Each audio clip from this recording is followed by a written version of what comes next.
And more breaking news coming in on the explosion that targeted a hospital in Gaza on Tuesday. US President Joe Biden has said that he is outraged and deeply saddened by it. And he said these words even as he was departing for Tel Aviv in a statement that he has issued.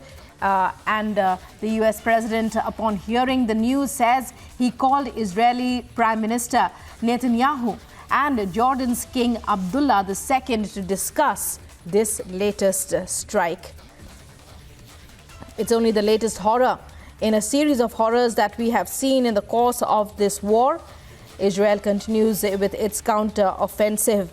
And in his statement, the US president, before departing for Tel Aviv, said, "I'm outraged and deeply saddened by the explosion at the Al Ahli Arab Hospital in Gaza and the terrible loss of life that resulted. Immediately upon hearing this news, I spoke with King Abdullah of Jordan and Prime Minister Netanyahu of Israel and have directed my national security team to continue gathering information about what exactly happened." Biden said in a statement minutes before he boarded Air Force One for Israel. The United States stands unequivocally for the protection of civilian life during the conflict, and we mourn the patients, the medical staff, and other innocents killed or wounded in this tragedy. These were the words of the US President Joe Biden. Meanwhile, viewers, in your windows there, you see that deadly blast, that rocket fire that led to that blaze, which claimed 500 innocent lives in the Al Ahli Arab Hospital in Gaza. This is the latest horror.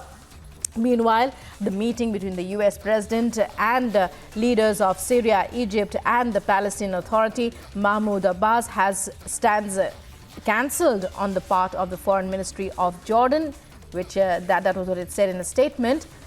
And for now, it stands postponed, of course. Meanwhile, the US president has departed for Israel in a show of support for the Israelis in their fight against terror. Israel, meanwhile, is fighting a two-pronged war. In the south, it is with the Palestinian Hamas. In the north, it is with Hezbollah.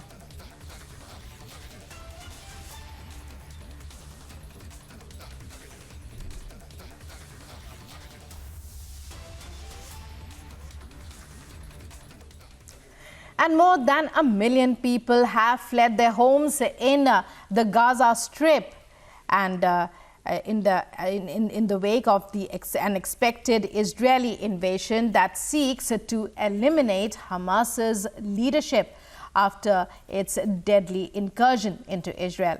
And groups are warning of an Israeli ground offensive which could hasten a humanitarian crisis.